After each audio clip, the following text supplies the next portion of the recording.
Erev Tov Chavrim, I'm Stephen Ben-Nun. You're watching Israeli News Live. President Bashar al-Assad slams a Swiss journalist on their own television interview. Clearly a journalist or a reporter here, TV reporter, that definitely seemed to be more inflammatory in his accusations against the Syrian president, by all the false media propaganda that's been coming out of Syria, mainly by Western media sources, and a lot of also false accusations. We decided to take, though, and look at some of the points during this television interview and share with you the facts that were not at the fingertips of Bashar al-Assad during the interview. Let's take a look at this, starting here at 6:22 minutes in the report here. By the way, if you look in our link below, you will be able to find all the links that are involved that we will be sharing with you here, so that you can trace this information, the facts that are provided for this particular newscast. Start right here, 6:22. This is where the reporter here, the Swiss reporter, is going to accuse Syria for bombing hospitals. Listen to this. With the bombardments of the hospitals in Aleppo.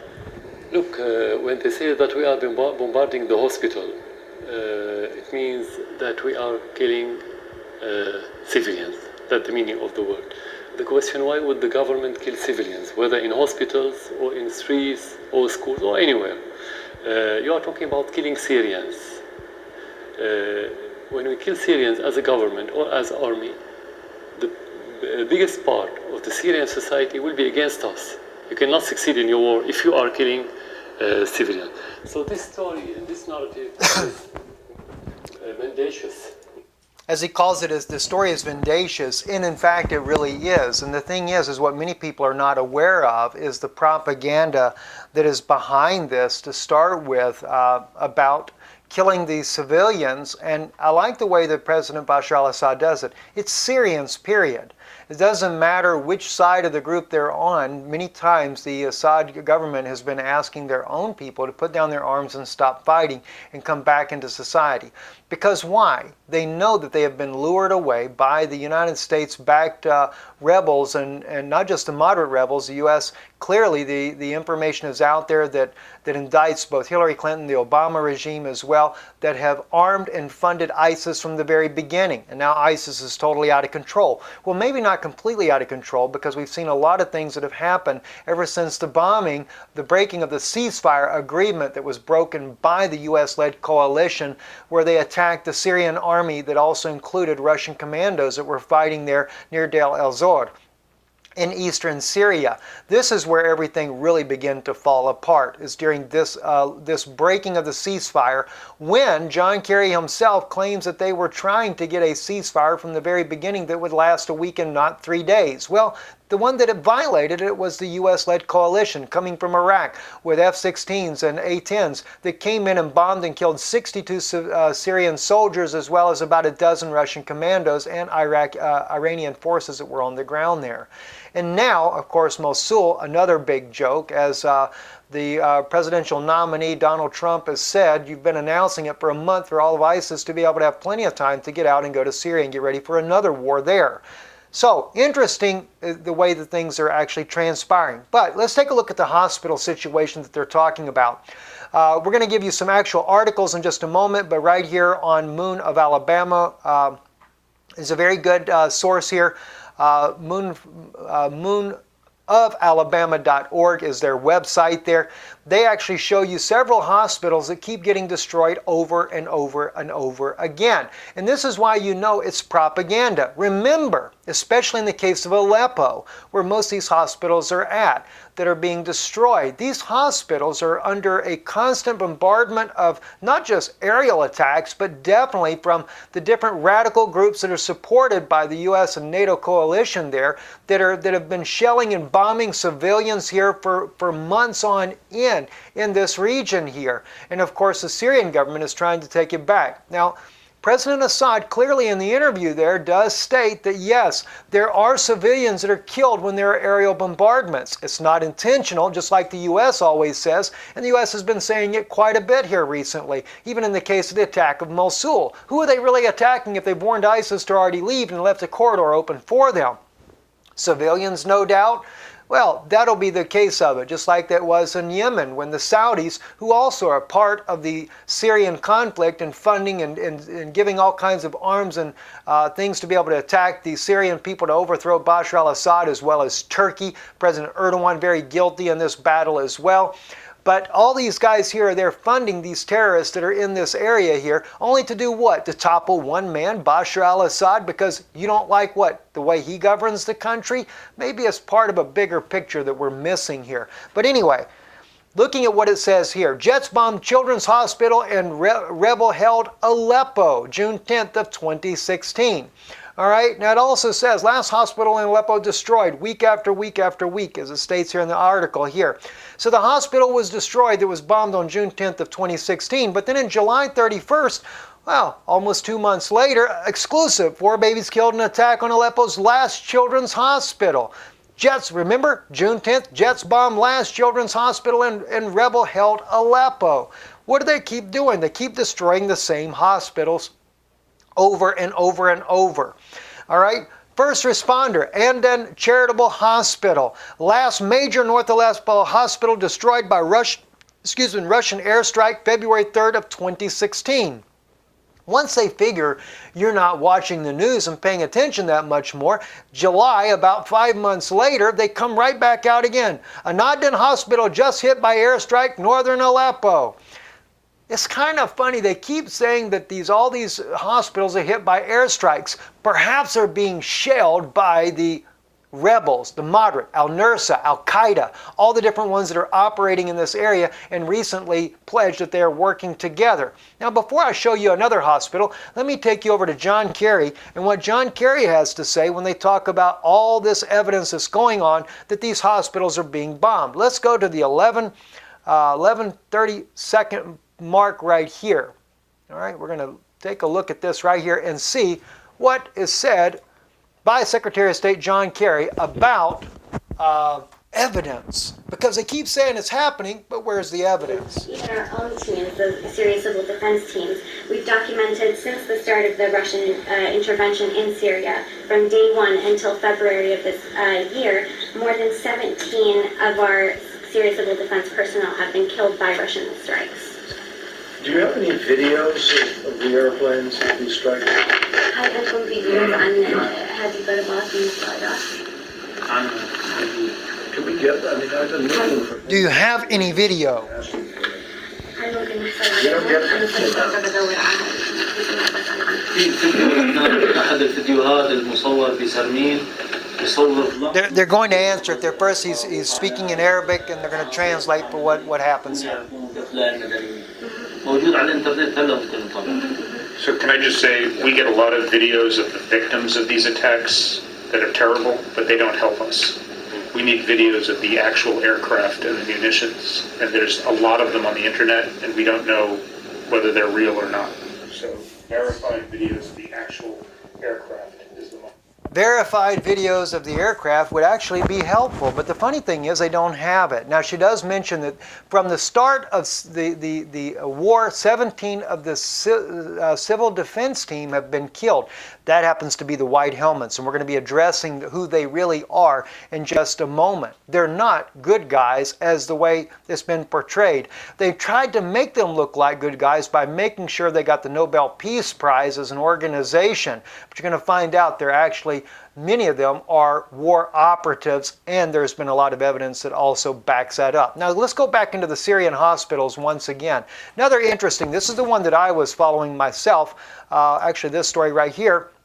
It says, Syria report, the bombing of Aleppo's Al-Quds hospital. That's interesting. October the 2nd at 15:03 was the time, 2016. The Russian regime airstrike, which have damaged hospitals in Aleppo in the past week, are only the latest attacks in a campaign devastated by the healthcare in Syria's opposition areas. You know, right after this report came out, I sent a text message to Vanessa Beeley, who is a journalist that has been in Aleppo all through Syria covering the war, only to find out that everything that we've been hearing in mainstream media is nothing but a bunch of propaganda, and that in fact, President Bashar al-Assad is only a victim of war crimes of the West. And you're going to see more of that in just a moment. And I asked her, what is it then about the Russians shelling the Al-Quds hospital? She said, Steve, seriously, I can give you 100 articles right now of this hospital's been destroyed how many times already? All I had to do then was take a look for myself, and sure enough, on April the 28th of 2016, Syria airstrikes destroy Aleppo's Al-Quds hospital, killing 14. Yet again. And I knew, this is the reason why I asked Vanessa about this in a text message to her, because I already knew that other hospitals had been being destroyed over and over and over, but I didn't know about Al-Quds. But she clearly pointed me in the right direction. I found the information for myself, only to realize that yes, they keep destroying the same hospitals over and over and over. So how much propaganda does American media end up buying before we really realize what the truth all is? Let's take a look a little bit more in the interview here. Going on to about the 8-minute mark here, and this is where you will find that we still have the Syrian President Bashar al-Assad. He's still talking about protecting the civilians from, and also talking about how that the aerial campaigns do cause, collateral damage. He doesn't use the word like America does, but they try to limit it. And he talks about how that they don't want the death of their own people. And it's funny, there's so many people in support of this man as the president, still, even with a 5-year civil war, and you would think it's the other way around, but they don't. They still support their own president. Something tells you something is majorly wrong. All right, so let's listen to this. And then right at the end of his statement here, this is when the very reporter interviewing, the Swiss reporter here, is going to ask him, why doesn't he stop it all? I want to challenge that statement. Bombardment against the terrorists. But that doesn't mean that every bomb that fell somewhere was by airplane or by the Syrian army. If you are talking about specific incident, let's say, we have to verify that specific incident. But I'm answering you in general now. But you have the power to change the situation also for the children in Aleppo. Of course, that's why... Will you do that? Exactly, that's our mission, according to the Constitution, according to the law, that we have to protect the people, that we have to get rid. As he says there, you had the power to stop it, to change that. This is what the Swiss reporter actually says, very much putting the entire burden upon his shoulders. Now, he's also speaking, and I got to hear the whole report, so I'm not playing every single word that's brought out in this, but he states there beforehand, when he says, I'm speaking in general, he's trying to show you that yes, the airstrikes may cause civilian deaths, but what you're not looking at, what the West is not reporting to the world, is that the Al-Qaeda, the Al-Nusra, the moderate rebels, etc., they are intentionally in Aleppo targeting the civilian populations. It's just like the case that I had in Ukraine, where that one journalist goes out and talks about all the deaths of the Ukrainian citizens that are happening, but he fails to mention to you that all those deaths that were happening of the civilians are the eastern Ukraine. It is the Donetsk People's Republic, people that are dying in the combat. Had nothing to do with the civilians of the Kiev government, of Petro Poroshenko. All right? That's what we're seeing in this case as well. Now, I do, no doubt, I believe that there are civilians that are killed. We know that the opposition there is not allowing the civilians to leave and to go to western Aleppo where the government forces are. They're holding them as human shields. They want casualties. It's what we have seen over and over and over in other conflicts around the region. And this is what's happening. This is what NATO wants. They want a large mass amount of people dead in order to be able to justify their ground operation that they're hoping to get started in the very near future. And so there he takes and he blames all of this on President Assad and says, you're the man that can bring an end to it. Well, I would have to challenge this to the Swiss reporter. President Barack Obama could bring an end to it. Hillary Clinton could bring an end to it. No doubt Donald Trump would bring an end to it. But also Angela Merkel, Frank Holland as well could bring an end to what is going on. But they can't bring an end unless Obama brings an end to it, because Obama has got all the oligarchs of the world making sure, maybe not oligarchs, but Illuminati, all the Illuminati there are the ones that are telling him what to do. And their point is overthrow this guy right here. that's what they want to do, is overthrow President Bashar al-Assad.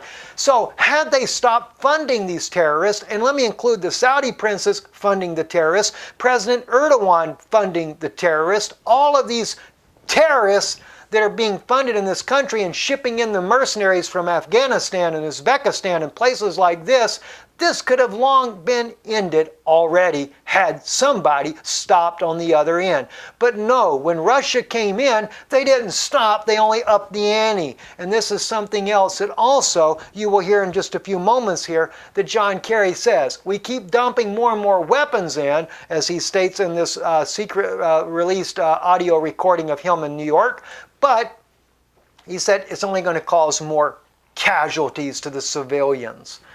All right, now let's press on. Let's see, we're going to go to minute 8:22. That's where we just listed. You have the power to change it. Let's go to the 9-minute mark here. This is where I think that President Bashar al-Assad is caught off guard. And this is going to be the explosive one. So many people around the world exposed to propaganda believing that this is really true. Watch what happens here. May I show you a picture? Of course. This young boy has become the symbol of the war. I think you know this picture. Of course I saw it. His name is Omran, 5 years old, Yeah. covered with blood, scared, traumatized. Is there anything you would like to say to Omran and his family? Oh, there's something I would like to say to you first of all, because I want you to go back after my interview and go to the internet to see the same picture of the same child with his sister. Both were rescued by what they call them in the West white helmets, which is a facelift of Al-Nusra in Aleppo. They were rescued twice, each one in different incident, and just as part of the publicity of those white helmets. None of these incidents were true. You can have it manipulated, and it is manipulated. I'm going to send you those two pictures, and they are on the internet. Just to know, just to see that this is a forged picture, not a real one. We have real pictures of children being harmed, but this one in specific is a forged one. But it's true. I appreciate. Are dying. Yes, it is true that innocent children are dying, and he's right about that. And the problem is stop funding the terrorists, and that would end. All right? Now, he mentions on the internet, but it's not just a matter of on the internet. It is credible journalists there that have exposed this. It is investigative journalism work that is exposing exactly what President Bashar al-Assad is talking about. This here is called Activist Post. All right, it is the footage of the boy in Aleppo as an opportunistic, vile propaganda from Western media. Now he does mention, and I didn't take the time to get that ready here, that this boy has been rescued more than once and his sister more than once. There are many, many cases like that. Look up Vanessa Beeley, just type in her name on the internet, you'll find it. She's an incredible journalist doing it. She's not the only one. There's many journalists that have been able to prove these things over and over and over. This boy here, as many have pointed out in the photo right here, is that here he is, an injured boy brought into the ambulance, put into this ambulance, and nobody is attending him. If the guy was just pulled out of the rubble and is all mangled up and everything from that, you know, everybody just thinks, well, he's in shock, all right? This is what a lot of people are just assuming. He's in shock, okay? Let's take a look a little bit at the video itself.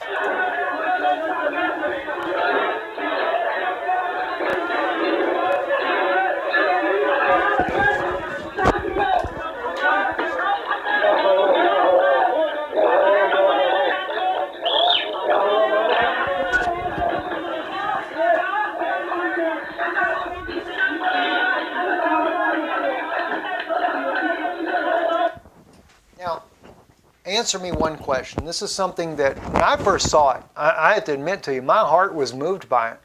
Because I saw this, and all I could think is, oh my God, when will this carnage ever stop?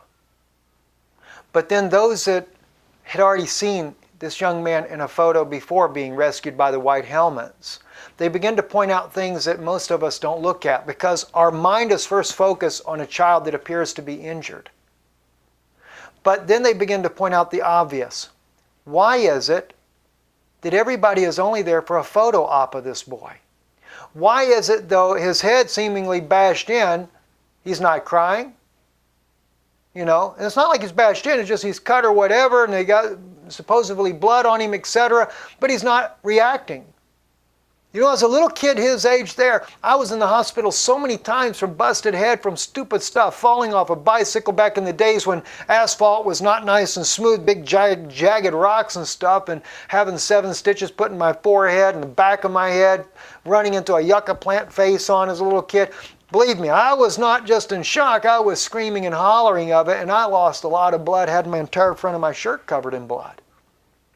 But this little boy, even as he goes on there, one of the things, if you notice right here in the video, watch, he reaches up to wipe away the stuff on his face there. In another video footage, it shows it. He has doesn't bother him that he's hurt or nothing. He just goes to wipe away a little bit because I guess it's getting itchy from maybe the makeup that they're using on him.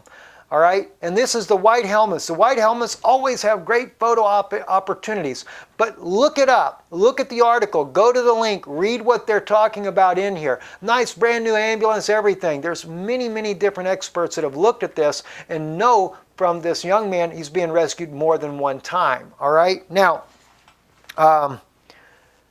as well, let's see here. The other issue here, and let's see which one we're going to get into on this here real quick. The white helmets is another big issue in here, and that's what President Bashar al-Assad talks about. And this is, RT has actually carried the story from Vanessa Beeley. Vanessa is not a Russian. She's not a Syrian. You know, I'm assuming Vanessa is from the UK from the sound of her accent, but I've never actually asked Vanessa before where she's from. On October the 7th, massive evidence, foreign fund, white helmets support terrorists. Okay, massive evidence. You know, I mean, everything from this entire war has been one thing after another, clearly showing all the people that are involved, and the world still turns their back to it. Even when RT's journalists found the documents showing that they were selling Assad's oil through Turkey, and Assad does say in this interview that he knows that Erdogan's son was the one that was buying all the oil up and taking it and shipping it out of his country, stealing his oil and stuff. Everything being done illegally, and nobody pays attention, but yet the evidence has been overwhelming. All right, now, quickly, RT asked Vanessa, the white helmets claim to be a neutral, impartial humanitarian NGO. Is that really the case? She says, it's impossible for that to be legitimate. Let's take it first of all neutral. They claim that they receive no funding from any governments that have vested interest in the Syrian conflict, and yet they are in fact multi-million funded. The UK, the US, she goes into talking about. Boris Johnson announces another 32 million for this group. And yet there's so much overwhelming evidence. And I have looked at this case after case, but to save time, I can't do it in here. Maybe I'll include another link on that as well, to where even the people part of the white helmets, these guys are actually involved in terrorist attacks, etc. Let me see if I actually put one of those up here real quick here. I don't think I did. I was hoping I did, but I don't think I did. All right, I apologize. You know, there are over and over they have been involved. If you look at Vanessa Beeley's reporting there, we've seen, and I've watched the video, I've shared it here on Israeli News Live already here in the recent past, here in the last few weeks here. You can see different footages there where white helmets are beating the Syrians that they have captured by al-Nusra. They have been involved in the beheading of children. In fact, let's see, I think I may have...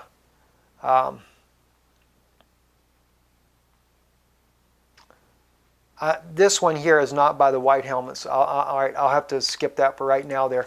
But the white helmets clearly have been involved in a lot of ungodly things, the murdering of people. And they say, oh, we got rid of him, etc. There is a lot of information that clearly indicts them for what they do. But anyway, Vanessa, in this article here, she says, if we take the leaders, they were both prominent anti-government protesters or demonstrators.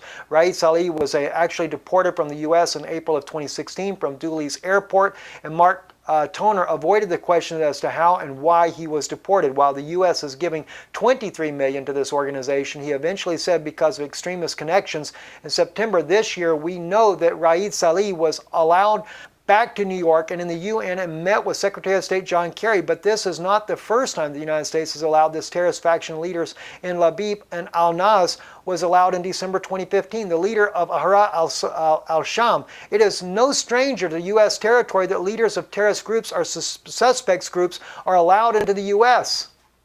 The trainer of the White Helmets, and this is very important, it is an ex-British military mercenary, James Le Moussoir, who was given the OBE in June of 2016 by the British government. If we look at a career and we look at his connections, he's connected back to organizations, private security firms like Blackwater, now called the Academy, who, if we remember, were basically the CIA outreach of assassination organizations that had millions pumped into them by President Bush and even President Obama, who gave them over $250 million to continue in their role as assassination experts for the CIA.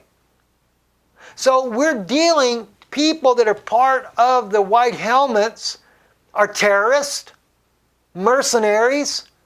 See, RTS. The White Helmets are also referred to as the Syrian Civil Defense Team. Is it the same thing? It is a complete criminal and illegal taking of a copyright. The real Syrian civil defense inside Syria has existed for 63 years. The White Helmets have existed for 3 years. They were founded in 2013, and we are seeing that there is an eradication of Syrian state institutions and implementation of the Syrian shadow state by predominantly the UK and US, but also supported by the EU governments. Overwhelming the evidence about the White Helmets. All right, again, for the sake of time, and I'll place in the links here below where we've covered this before. Let's continue on, though, in this interview right here.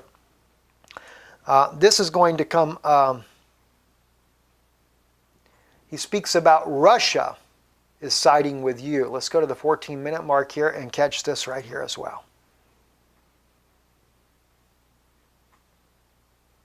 Halting of operations in order to allow the humanitarian supply to get into different areas in Aleppo, and at the same time to allow the civilians who wanted to leave the terrorist-held areas to move to the government-controlled area. Is this really a step, an important step? Of course, it is an important step at the beginning, but it's not enough. It's about the continuation. How can you allow those civilians to leave? The majority of them wanted to leave the area held by the terrorists, but they won't allow them. The others shoot them, or they kill their families if they leave that area. Russia is on your side. What does it mean for you? No, it's not on my side. It's on the international law side. It's on the other side.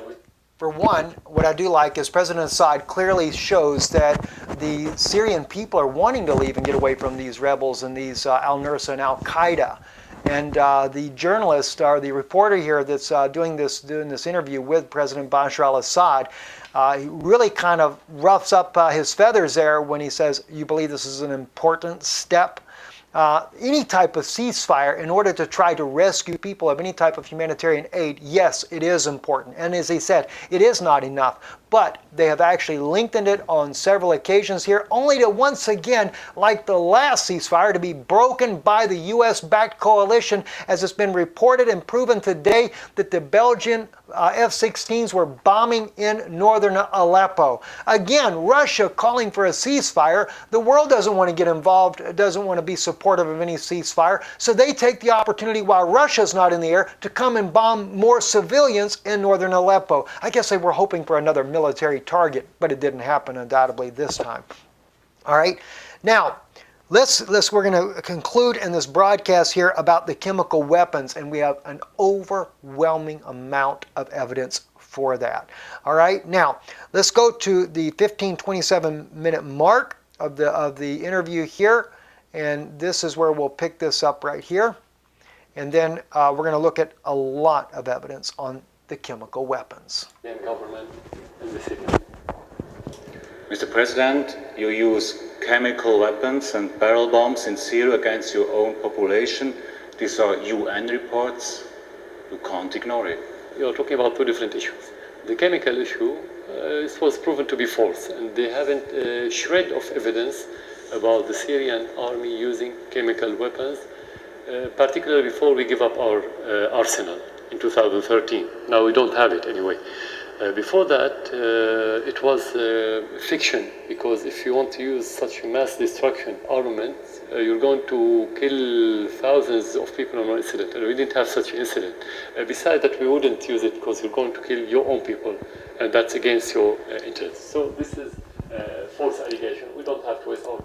I think it was a very good point. But if you'll notice, though, the reporter accuses him as an indisputable fact that he gassed his own people. All right? Now, I'm going to take, and we're going to really take and break this part of the interview down in tremendously good detail. I want to first go to John Kerry, a leaked interview there, and I want you to see what he says at the 32-minute mark here. Mark instead. Cities have to go in city for city and fight against people who have IEDs, people who have sniper rifles. You know, it's complicated. And people now who may have gas and other things. So it is not easy. I'm just telling you, it's not easy. You know, there are lots of places in the world where people want to hold our coat while we go fight. But it's not easy. And we're trying to empower Syrians to be able to fight against this guy. Now the Russians have changed the equation, unfortunately. The Russians have changed the equation. Two things here I wanted you to notice. And one that I wanted you to notice is that John Kerry actually states that they may have gas. He doesn't even know if they actually have it or not. But according to what we're being told, that they gas their own people with sarin gas. And as well, he states that the Russians have changed the equation. And he states it twice. They were not anticipating Russia to step in the way they did. Now, let's take a look then. He says they may have gas, all right? So let's take a look at several things that are about this when it comes to the gas. One right here is a report here that I wanted to share with you. This is, and we have to get way down here to get into it, Journey to Aleppo, exposing the truth buried under NATO propaganda. All right, and this is written by Vanessa Beeley. And I want to run down here to the part about chemicals. Chemical weapons. The use of chemical weapons against civilians in Western Aleppo by terrorist groups, particularly the Nusra Front, is an anathema to Western media. Instead, the media picks up spurious reports issued by activist groups and citizens journalists which claim to be working inside of Aleppo, as the case of the September the 7th report from Al Jazeera and the Syrian Arab Army launching chemical attacks on civilians. This information is disseminated with alerting by journalists based in Washington, London, or elsewhere who have limited ability to verify this information or assess what's really happening on the ground prior to the publishing of the fact that Nusra Front took over the only chemical factory in Aleppo in 2012. And here's your article about it. Sorry, that's not the article. Actually, I have to click on it. This is that article right here. In 2012, Syrian jihadist al-Nusra Front seizes chemical factory near Aleppo. So the one controlling all the chemicals, by the way, is al-Nusra. It's not the Syrian government. So even if they can produce it, and I know that there has been other people on YouTube that are saying that the Syrian government still has the ability to produce chemical weapons. Well, let me tell you what the truth of it is. And that may be coming from Israeli intelligence. The truth of it is al-Nusra and al-Qaeda and these groups here and even the moderate rebels that are controlling the actual chemical factories inside of Syria. So it is not Bashar al-Assad making chemical weapons. So if chemical weapons are used again in Syria, it is going to be by these terrorists that the U.S. is backing. Now, let's take a look at all the information that's overwhelmingly against these organizations there inside of there. We have right here Seymour Hersh. Seymour Hersh right here.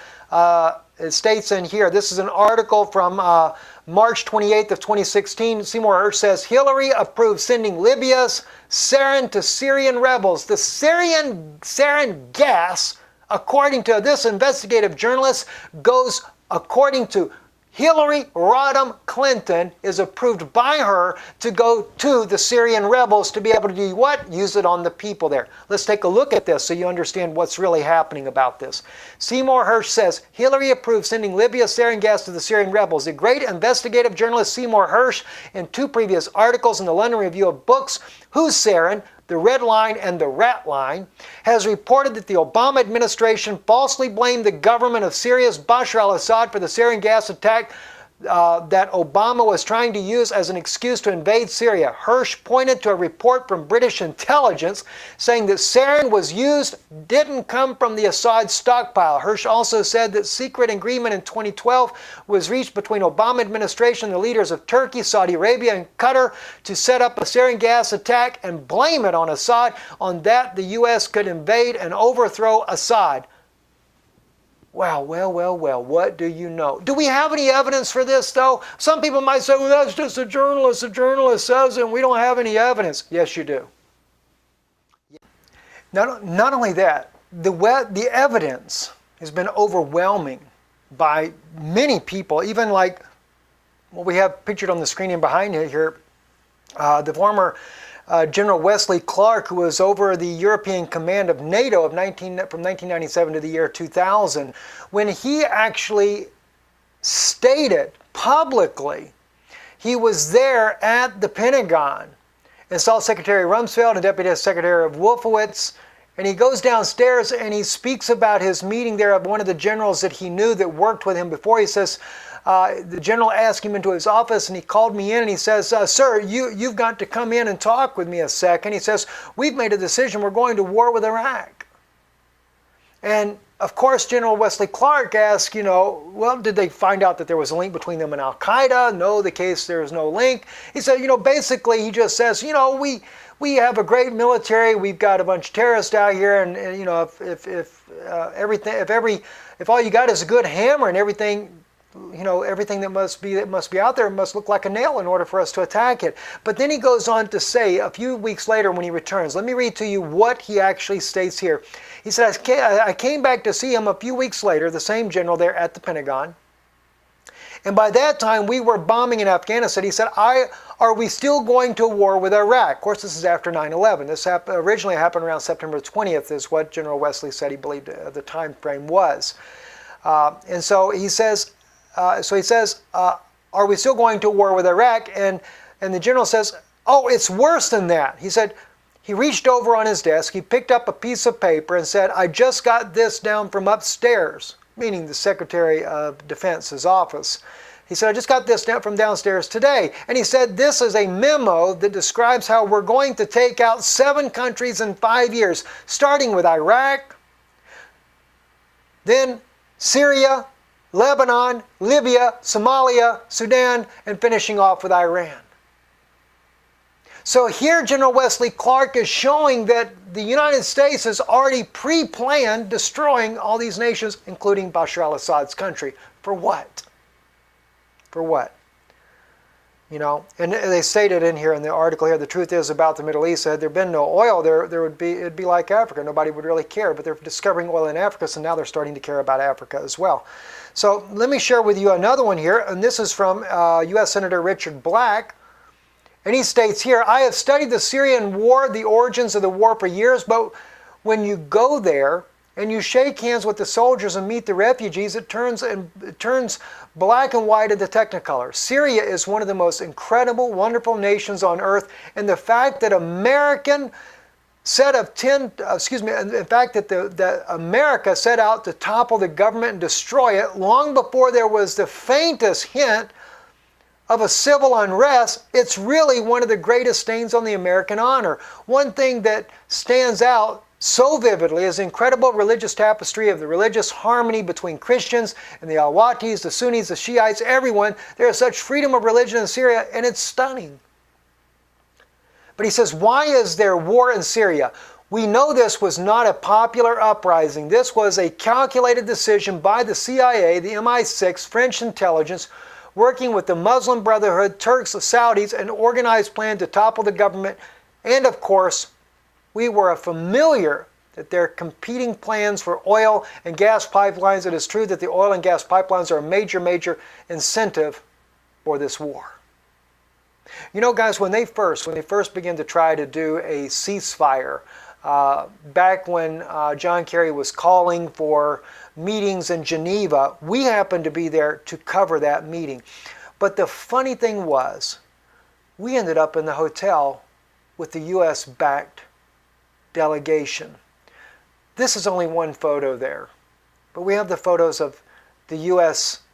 that were meeting with their Syrian, supposedly moderate rebels. Very disturbing, to say the very least. One other thing I want to share with you, though, that I think is important in all of this. And this was a huge delegation of peace activists went to Syria to find out for themselves to see if it really was so. Henry Lohendorf was one of those activists there that went there to see if Assad was really such a bad guy. They met with the opposition as well as Assad himself. And they gathered their information from both sides. I would like you to hear just a little bit about what he had to say in this. Listen to this. That is so true. We are fighting a mass of propaganda that has demonized the Syrian government, demonized its leaders, an effort that precedes every other intervention that the United States has made over the course of many decades in order to convince people that it's okay for quote-unquote humanitarian reasons to overthrow a government and to replace it with whatever. The United States prefers a government that is not independent, that is a willing participant in what the U.S., whatever U.S. policy is. By this interview.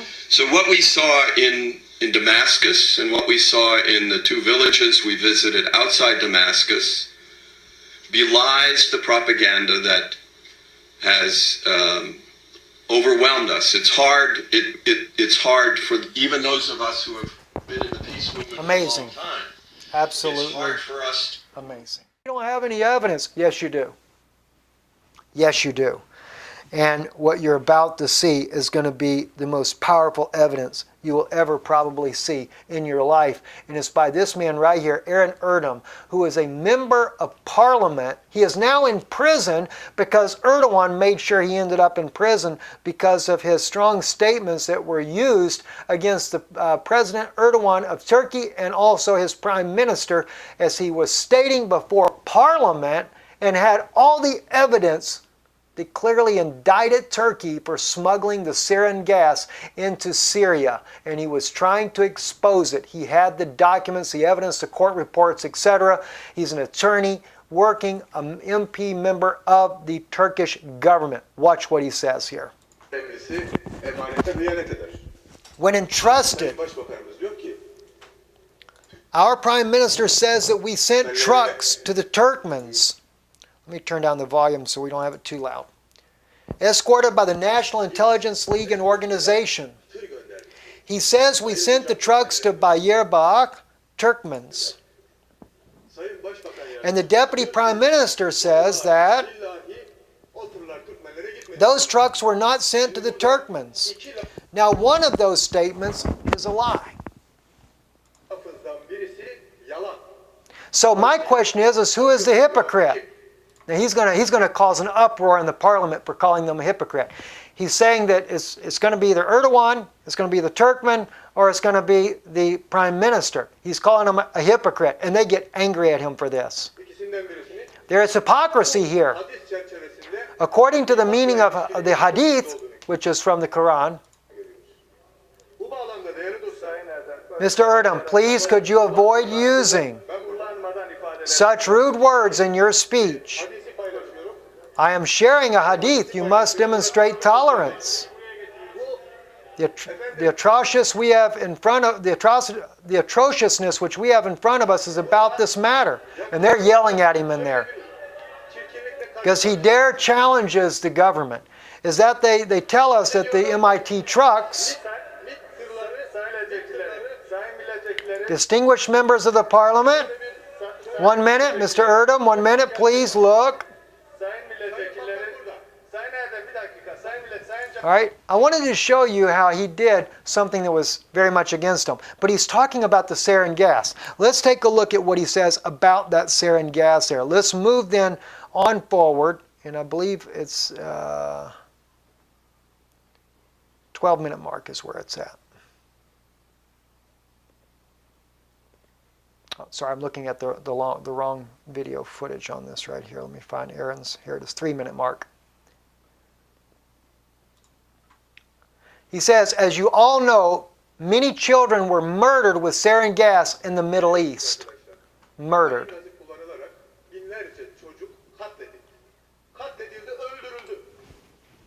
There were various accusations about who uses sarin gas in our media. My question is about the Adnan's chief public prosecutors. Investigation case number 2013/351 and number 2013/139 and indictment 2012/120.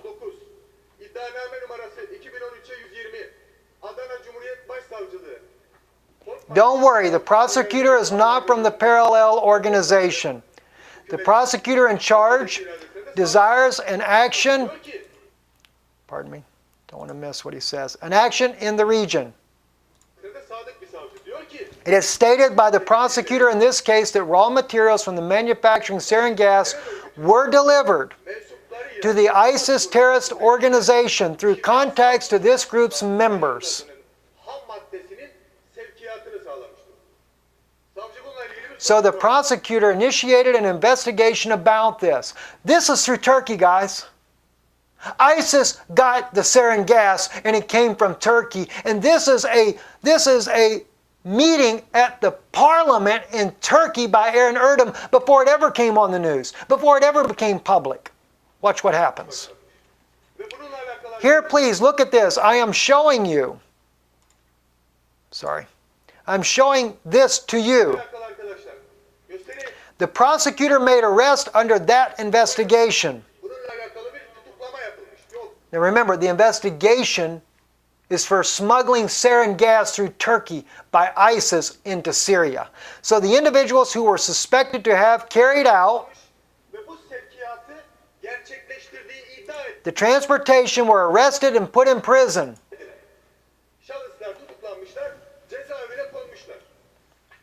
The prosecutor ordered the telephones of those suspects to be wiretapped, which is also stated in the indictment.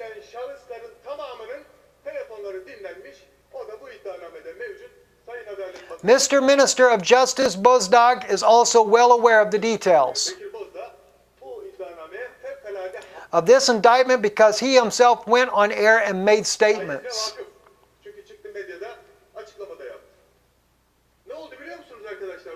But do you know what happened? In 1 week's time, that case was closed.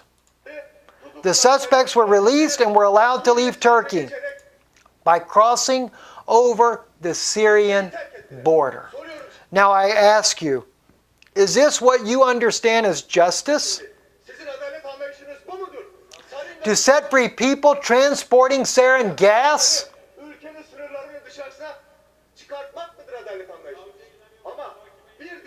I am asking. One journalist states that this is much worse than all I have said before. Do you know who says that the Republic of Turkey has dispatched ammunition of the Al-Qaeda terrorist organizations by orders of Prime Minister serving at the time? Let me tell you. Governor Adnan Hussein Avni. Here the records made by the governor are here. If any of you would like to have them, you can photocopy them. The governor states that he instructed the trucks to go there under the Prime Minister's orders. Tell me Turkey's not involved. Tell me they're not involved.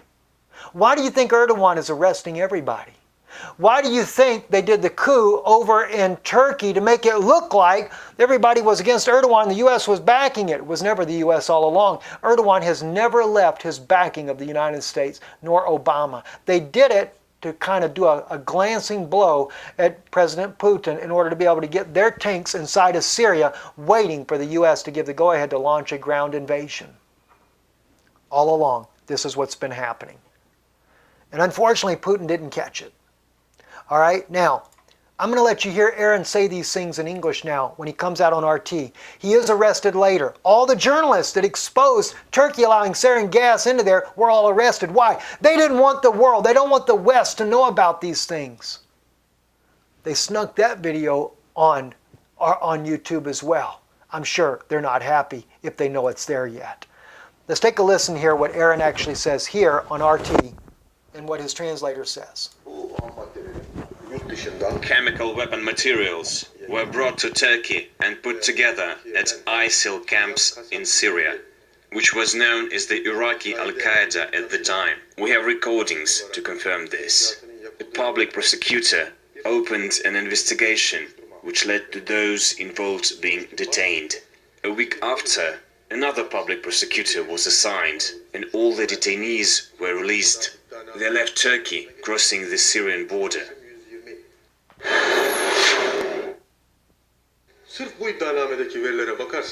The phone recordings in the indictment showed all the details of how the shipment was going to be made, from how it was prepared, to the content of the labs and the source of the materials, which drugs were going to be used, all dates, etc.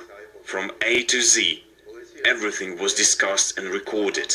Despite all of this evidence, the suspects were released. The incident that Aaron Erdem recounted took place in 2000. You see, most people would think RT, oh, it's just more propaganda. But you got to hear and see for yourself when he was inside the parliament of Turkey trying to stop further actions of the Turkish government being involved in the Syrian war. But it didn't help. They arrested him, which he was afraid they may do. And as they have arrested so many others. So it's continually over and over and over all these false claims, everything that is happening that we are seeing over there. Now, as I kind of close out on this broadcast, I want to show you who the United States backs and who the Syrian government backs. The United States, this is from Mail Online, and these are the good guys. Sickening video shows U.S.-backed Syrian rebels taunting and then brutally beheading a young boy because he was a spy. The boy was under 12 years old. Okay? I'm not going to show you, they cover up the image here. They beheaded this little boy. This is what the Obama administration is backing. These are the thugs that he backs. And how many more have you seen of this? Not just children they're beheading and killing. I showed you recently on Israeli News Live where they shot the boy in the back of the head. All right? This is where they're torturing him before they kill him. Little bitty guy. Little bitty boy. All right? He's under the age of 12. He's being killed in the back of the pickup truck. They kind of block out the hand with the knife there.